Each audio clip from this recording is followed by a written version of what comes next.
नेपालका कम्युनिस्टहरू साँच्चै कम्युनिस्ट नै हुन् त?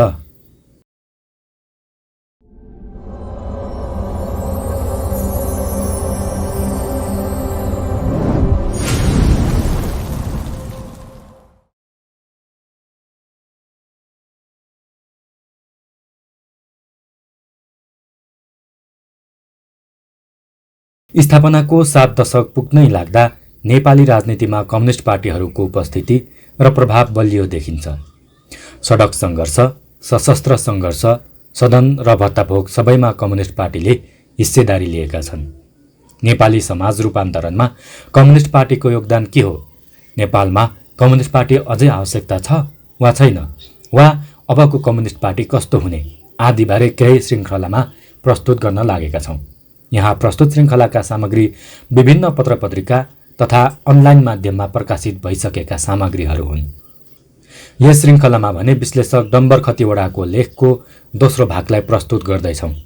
यसलाई हामीले अनलाइन खबरबाट लिएका हौँ। यो लेख 2074 पुस 26 गते प्रकाशित भएको थियो। लेखमा कतिपय घटना तथा विषय सोही मितिको परिवेश र सान्दर्भिकतामा प्रस्तुत भएका छन्। त्यसलाई हामीले परिवर्तन नगरी जस्ताको तस्तै यहाँ तपाईँ सामु राखेका छौँ। विषयवस्तुलाई प्रस्तुत गर्नु पहिले हाम्रो च्यानलमा नयाँ हुनुहुन्छ भने कृपया सब्स्क्राइब गरेर हौसला दिनुहोला। साथै मन परेमा लाइक अनि सेयर गरिदिनुहोला। हामीले प्रकाशित सामग्रीको लिङ्क समेत डिस्क्रिप्सनमा राखेका छौँ। त्यहाँ क्लिक गरेर पढ्न समेत सक्नुहुनेछ। आउनुहोस् अब विषयवस्तुतिर लागौँ।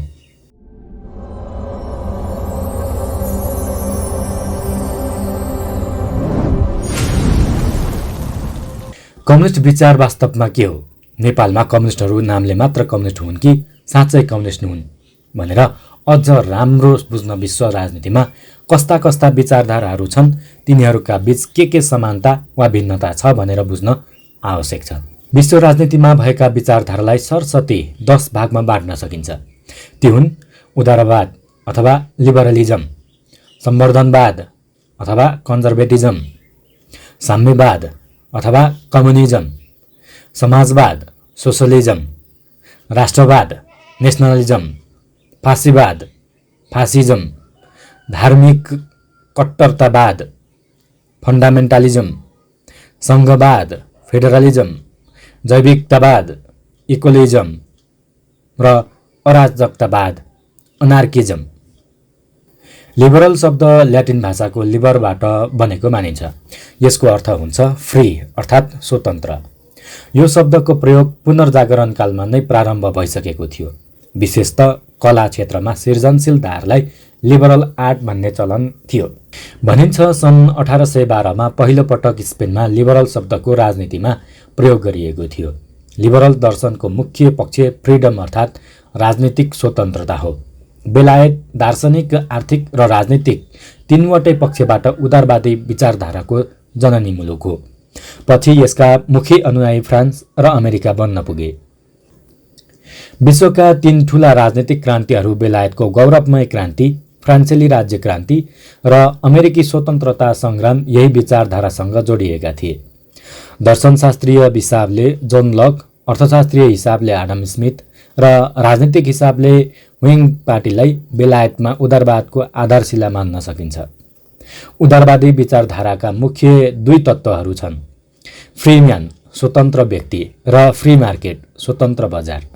सँगसँगै यसमा केही सहयोगी सिद्धान्तहरू जोडिएर आउँछन्, जस्तै व्यक्तिको सार्वभौम सत्ता, विचार र अभिव्यक्ति र सङ्गठनको स्वतन्त्रता, बहुलवादी राजनीति र दलीय स्वतन्त्रता, आवधिक निर्वाचन, निजी सम्पत्तिको अधिकार, पेसा व्यवसाय छनौट, अवलम्बन र परित्यागको अधिकार, योग्यता तन्त्र, विधिको शासन, शक्ति पृथकीकरण, स्वतन्त्र न्यायालय, सामाजिक विविधताप्रति सहिष्णुता, धार्मिक स्वतन्त्रता, अझ कतिपय देशमा धर्मनिरपेक्ष आदि।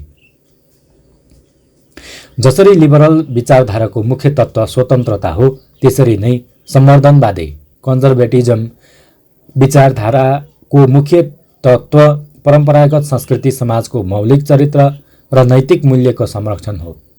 राजनीतिक क्रान्ति वा सामाजिक परिवर्तनहरूले समाजको परम्परागत सद्भाव र मर्यादा, नैतिक मूल्य, पद सोपानक्रम र जीवन पद्धतिलाई खलल नपुर्याओस् भन्ने चिन्ताबाट सम्वर्धनवादी विचारधाराको जन्म भएको हो। सम्वर्धनवादीहरूमा प्रत्यक्ष परोक्ष दैवी शक्तिको सिद्धान्तमा विश्वास हुन्छ। विशेषतः बेलायती गौरवमय क्रान्तिको सामाजिक प्रभावबाट आत्तिएका कुलीनहरूले यस्तो चिन्तनलाई अगाडि बढाए। बेलायती राजनीतिमा उनीहरूलाई अनौपचारिक रूपमा टोरी दल भन्ने गरिन्थ्यो। सन् 1830 देखि उनीहरूले घोषित रूपमा नै कन्जर्भेटिजम पार्टी भन्न थाले। अमेरिकाका रिपब्लिकनहरू धेरै हदसम्म सम्वर्धनवादी विचारको नजिक मानिन्छन्। क्यानाडामा सन् 1834मा क्यानाडाको टोरी भनिने liberal conservative party of Canada बनेको थियो। 19औं शताब्दीमा युरोपमा सम्वर्धनवादी विचारधाराको प्रभावमा क्रिस्चियन डेमोक्रेटिक पार्टीहरू गठन गर्ने लहर नै चल्यो। त्यसमध्ये जर्मनीको क्रिस्चियन डेमोक्रेटिक पार्टी प्रभावशाली र सफल पार्टी मानिन्छ। सम्वर्धनवादी विचारधाराको प्रभाव युरोप र क्रिस्चियन समुदाय मात्र देखिएको होइन, मुस्लिम, बुद्धिस्ट, हिन्दू समाज र राष्ट्रहरूमा पनि यसको गहिरो प्रभाव छ। विश्वका सबैजसो मुस्लिम जनसङ्ख्या बहुल देशले संविधानमा नै इस्लामिक राष्ट्र घोषणा गरेका छन्। मध्यपूर्वमा भएका इस्लामिक क्रान्तिहरू, विशेषतः इरानमा खुमेनीको इस्लामिक क्रान्ति इस्लामिक सम्वर्धनवादकै अभिव्यक्ति थियो। जापानको लिबरल डेमोक्रेटिक पार्टीको जन्म हुनुमा जैन बुद्धिज्म आधारित चिन्तनको गहिरो प्रभाव थियो। तिब्बतको लामा राजनीति लामा बुद्धिज्म आधारित सम्वर्धनवादको प्रतीक हो। इजरायली राजनीतिमा रहेको प्यालेस्टाइन विरोधी भावना यहुदीवादी सम्वर्धनवादमा आधारित देखिन्छ। भारतको जनसङ्घ तथा शिवसेना राजनीति, बीजेपीको उदय र नेपालमा राप्रपाको अस्तित्व आदि सम्वर्धनवादी विचारधाराको उदाहरण हुन्। सम्वर्धनवादी विचारधारामा सामाजिक भेटिति, परम्परागत मूल्य, मान्यता, संस्कार र संस्कृति छोडेका कारणले सिर्जना भएको हो। समाज हिजो ठिक थियो। स्वतन्त्रता खोज्ने, समानता खोज्ने, नयाँ चिज खोज्ने नाममा पुराना चिजहरूलाई भत्काइए। त्यही भएर समस्या आयो। समाजको मौलिक चरित्र, पुराना संस्था, मूल्य, मान्यता, संस्कार र प्रचलनमा फर्किनु पर्दछ। समाज आफै राम्रो हुन्छ भन्ने सम्वर्धनवादीहरूको सोच हुने गर्दछ। सम्वर्धनवाद आफैमा एक सृजनशील विचारधारा होइन। यो क्रान्ति र परिवर्तनको भयबाट उत्पन्न हुने प्रतिक्रियात्मक विचार भएको हुँदा यसलाई प्रतिक्रियावादी तथा प्रतिगामी विचार पनि भनिन्छ। विश्व राजनीतिको तेस्रो शक्तिशाली विचारधारा साम्यवाद हो। यस विचारधाराकै बारेमा यो लेख केन्द्रित भएको हुँदा यहाँ लामो चर्चा गरिएको छैन। यति भनौँ कि जसरी उदारवादको मुख्य चिन्तन तत्त्व स्वतन्त्रता, सम्वर्धनवादको परम्पराको संरक्षण हो, त्यसैगरी कम्युनिस्ट विचारधाराको मुख्य चिन्तन तत्त्व आर्थिक समानता हो। मानव समाजको उत्पत्ति निजी सम्पत्तिविहीन र वर्गविहीन अवस्थाबाट भएको थियो। कुनै दिन फेरि निजी सम्पत्तिविहीन र वर्गविहीन अवस्थामा फर्किनेछ भन्ने विश्वास नै साम्यवादी विचारधाराको मुख्य विश्वास हो। कम्युनिस्ट विचारधारामा साम्यवाद बाहेक सबै शासन तथा चौथो समाजवादी अर्थात् सोशलिस्ट विचारधारा हो। यो विचारधाराको मुख्य चिन्तन तत्त्व समानता र स्वतन्त्रता अविभाज्य छन्। स्वतन्त्रताको अभिव्यक्तिका रूपमा लोकतन्त्र र समानताको अभिव्यक्तिका रूपमा समाजवाद अक्षुण्ण हुन्छन् भन्ने हो। व्यक्ति र समाज अविभाज्य छन्। व्यक्ति बिना समाज र समाज बिना व्यक्ति हुँदैन। तसर्थ व्यक्तिवाद र सामूहिकता बीचको प्रतिद्वन्दिता अर्थहीन छ। आर्थिक हैसियत बिना राजनीतिक स्वतन्त्रता प्राप्त हुँदैन। राजनीतिक स्वतन्त्रता बिना आर्थिक हैसियत प्राप्त हुँदैन। तसर्थ खुसी र सुखी मानव समाज निर्माण गर्न आर्थिक समानता र राजनीतिक स्वतन्त्रता पनि अविभाज्य छन्। यी दुई बीच सन्तुलन नमिल्दा समाजमा व्यथिति पैदा हुन्छ। तसर्थ राजनीतिक स्वतन्त्रताका लागि लोकतन्त्र र आर्थिक अवसरका लागि समाजवाद सँगसँगै हुनुपर्दछ। सोशलिस्ट शब्दको पहिलो प्रयोग सन् 1827 देखि बेलायतबाट सुरुवात भएको विश्वास गरिन्छ। सन् 1830 पछि बेलायतबाट रबर्ट ओवेनवादी र फ्रान्सका सेन्ट साइमनवादीहरूले आफूलाई औपचारिक रूपमा नै सोशलिस्ट भन्न थाले। सोशलिस्ट शब्द ल्याटिन भाषाको सोसियरबाट बनेको विश्वास गरिन्छ, जसको अर्थ हुन्छ संयुक्त वा साझेदारी। विश्वको पहिलो समाजवादी पार्टी कुन हो त्यो प्रश्न छैन। समाजवादी धारमा दलका विभिन्न नामहरू प्रयोग गर्ने प्रचलन थियो। Labour party, workers party, socialist party, left democrat party, libertarian party, socialist revolutionary party, social democrat party, socialist unity and solidarity party, liberal socialist party आदि नामहरू यस्ता पार्टीले प्रयोग गरेको पाइन्छ। विश्व राजनीतिको पाँचौं विचारधारा राष्ट्रवादी अर्थात् नेसनलिस्ट विचारधारा हो, जसले साम्राज्यवाद तथा उपनिवेशवाद विरोधी स्वाधीनता आन्दोलनलाई प्रेरित गरेको देखिन्छ। यो विचारधाराको मुख्य चिन्तन तत्त्व देशप्रेम, राष्ट्रियता वा राष्ट्रवाद हो। देशको स्वाधीनता, स्वतन्त्रता र मुक्तिलाई राष्ट्रवादी आन्दोलनको मुख्य अभिप्रेरणा मानिन्छ। यसले राष्ट्रको स्वाधीनता बिना नागरिकको स्वतन्त्रता कायम हुन नसक्ने विश्वास गर्दछ। नेपालका राजनीति चिन्तक दल र विचारधाराहरू मात्रै शुद्ध रहन सम्भव थिएन, जस्तो कि नेपालका कम्युनिस्टहरू साम्यवाद, उदारवाद, समाजवाद र राष्ट्रवादको सम्मिश्रण जस्तो लाग्छ। त्यसमा पनि एमालेको ओलीधार केही हदसम्म फाँसीवादी विचारबाट प्रभावित देखिन्छ भने माओवादी र प्रचण्ड विचार बहुसांस्कृतिकवादबाट प्रभावित लाग्छ। ल्याटिन भाषाको नेस्कीको अर्थ हो जन्मनु। न्यासियोको अर्थ जन्मले वा जन्मस्थानले एकै प्रकारका मान्छे हुनु र नेसनको अर्थ हो जन्म वा जन्मस्थानका कारण एकै प्रकारका भएका मान्छेहरूको समूह। राजनीतिमा नेसनलिजम शब्दको पहिलो प्रयोग सन् 1789 फ्रान्सेली चिन्तक अगस्टिन ब्यारेलले गरेका थिए। फ्रान्सेली राज्य क्रान्तिमा क्रान्तिकारीहरूले हामी फ्रान्सेली जनता भन्ने शब्दवाली प्रयोग गर्दथे। बिस्तारै त्यो भावना हामी जन्मले एक हौँ, भाषा, संस्कृति, नियतिले एक हौँ भन्ने तहमा विकसित भयो। उनीहरूले आफ्नो भूगोल पनि एक बनाउने चिन्तन अगाडि सारे।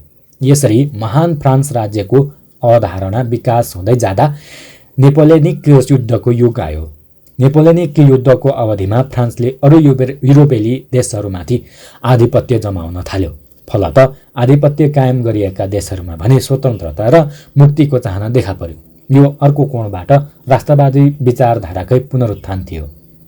फ्रान्सेलीहरूलाई फ्रान्सको माया छ, फ्रान्स महान लाग्छ भने हामीलाई आफ्नो राष्ट्रको माया छ, हामीलाई हाम्रै राष्ट्र महान लाग्छ। यस्तो सोच फ्रान्सपछि जर्मनी र इटालीमा देखा परेको थियो। इटाली र जर्मनीको एकीकरण युरोपेली राष्ट्रवादी आन्दोलनका महत्त्वपूर्ण घटनाहरू हुन्। बेलायती साम्राज्यवादबाट अमेरिकाको स्वतन्त्रता र नयाँ राष्ट्रको जन्म आफैमा महत्त्वपूर्ण घटना थियो। यही प्रक्रियामा अनेक साम्राज्यहरूको उदय र ती साम्राज्यबाट मुक्तिको चाहना सँगसँगै अगाडि बढ्दै गए। विश्वयुद्धमा जर्मन, आस्ट्रो हङ्गेरियन र Russian साम्राज्यबाट Finland, Czechoslovakia, Hungary, Poland र युगोस्लाभियाको मुक्तिलाई महत्त्वपूर्ण राष्ट्रवादी आन्दोलनको रूपमा हेरिए। दोस्रो विश्वयुद्धताका राष्ट्रवादी विचारधाराको अर्को लहर देखा पर्यो। अङ्ग्रेज साम्राज्यबाट भारत र विभिन्न अफ्रिकी मुलुकहरूको स्वतन्त्रता र जर्मन र जापानको पराजय यसका महत्त्वपूर्ण उदाहरण थिए। राष्ट्रवादी विचारधाराको सीमा तय गर्न सजिलो भने छैन। कस्तो र कत्रो राष्ट्रको उदयलाई स्वतन्त्रता भन्ने, कत्रो र कस्तो राष्ट्रको उदयलाई विभाजन वा पृथकता भन्ने, यो प्रश्नको उत्तर कसैका लागि सहज छैन। बेलायती साम्राज्यबाट भारतको स्वतन्त्रता हो भने पाकिस्तान वा बङ्गलादेशको स्थापना चाहिँ किन विभाजन हो? इन्डोनेसियाबाट इस्ट टिमोर स्वतन्त्रता हो, मलेसियाबाट सिङ्गापुरको स्वतन्त्रता हो भने ठिक यस्तै स्वतन्त्रता श्रीलङ्कामा तमिल, भारतमा कश्मीर, चीनमा तिब्बत, क्यानाडामा क्युबेक र स्पेनमा क्याटालोनियाले किन पाउन नहुने? सोभियत सङ्घ र युगोस्लोभाकियाको विभाजन पृथकता हो वा नवराष्ट्रियता?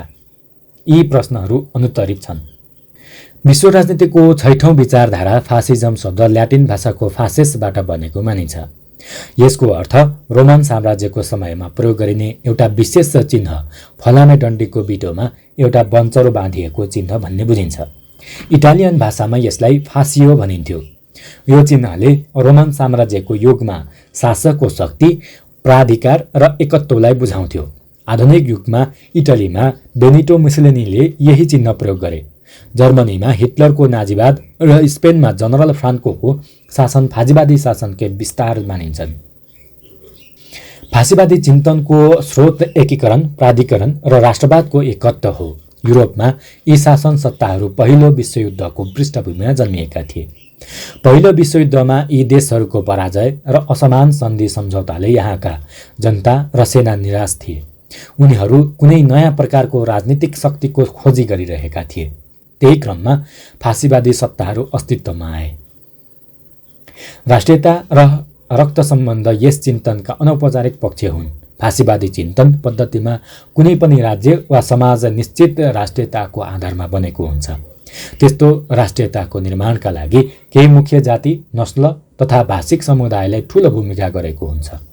कुनै मुख्य जाति, नस्ल वा भाषिक समुदायको नेतृत्वदायी भूमिका बिना राज्य र राष्ट्रको गठन, संरक्षण र विकास गर्न सकिन्न। त्यहाँ भएका अन्य जातीय, भाषिक तथा सांस्कृतिक समुदायहरू मुख्य समुदायसँग बिस्तारै अन्तर्गुलित हुँदै जान्छन्। प्रकारान्तरले राज्य राष्ट्रिय राज्य बन्न पुग्छ। यस प्रक्रियामा अल्पसंख्यक समूह वैवाहिक प्रक्रिया, रक्त सम्बन्ध, भाषिक तथा सांस्कृतिक अन्तर्घुलनमा सहयोगीको भूमिकामा हुनुपर्दछ।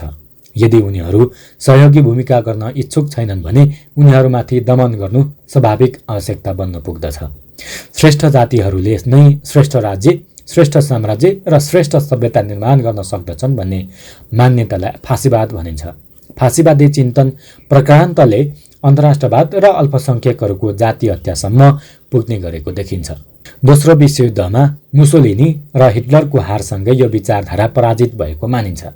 राजनीतिक विचारधाराका क्षेत्रमा सातौं विचारधारा धार्मिक कट्टरवाद, फन्डामेन्टलिजम हो। यिनीहरूको बुझाइमा राज्यको आधार कुनै खास धर्म हो।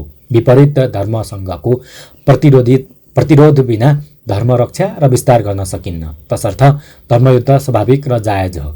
निश्चित धार्मिक भावनाबाट अभिप्रेरित राज्य र समाज नै नैतिक रूपमा बलियो हुन्छ। त्यस्तो राज्य नै विकास र प्रगति गर्न सक्छ। अफगानिस्तानको तालिबान, मध्यपूर्वको आइएसआइएस यसका उदाहरण हुन्। कतिपयले भारतको शिवसेनालाई पनि हिन्दू फन्डामेन्टलिस्टका रूपमा हेर्छन्। आठौं विचारधारा संघीयतावादी हो। तर नेपालका सन्दर्भमा संघीयतावाद भन्दा जे बुझिन्छ विश्व राजनीतिमा ठिक उल्टो बुझिन्छ। अमेरिकाको स्थापना हुँदा केन्द्रलाई बलियो बनाउन चाहनेहरूलाई फेडरलिस्ट भनिन्थ्यो र प्रदेशलाई बलियो बनाउन चाहनेहरूलाई एन्टी फेडरलिस्ट। तर नेपालमा भने प्रदेशको रचना गर्न चाहनेहरूलाई संघीयतावादी भनियो। यो धारको राजनीतिलाई पहिचानवादी पनि भन्ने गरेको पाइन्छ। तर मेरो विचारमा यो धारलाई बहुसांस्कृतिकतावादी, मल्टिकल्चरलिस्ट भन्नु बढी उपयुक्त हुन्छ। किनकि यो विचार अनुसार कुनै पनि समाज वा राज्य उत्तिकै समरूप हुँदैन। जाति, भाषा, धर्म, संस्कृति, इतिहास, भूगोलको विविधता र मनोविज्ञानका हिसाबले राज्य बहुसांस्कृतिक बन्न पुग्छ। ती सबै जातीय, भाषिक र सांस्कृतिक समूहहरूको कुल योग नै राज्य वा समाज हो। सबैको योगदानबाट राज्य वा समाज बनेको हुन्छ। त्यस्ता समुदायहरूले आफ्नो विशिष्टतामा स्वशासन पाउनुपर्छ, समावेशिता हुनुपर्दछ। अन्यथा तिनीहरूको आत्मनिर्णयको अधिकार स्वाभाविक आवश्यकता बन्न पुग्दछ। स्वशासन, समावेशिता र आत्मनिर्णयको अभाव नै पृथकतावादको कारण बन्न पुग्दछ।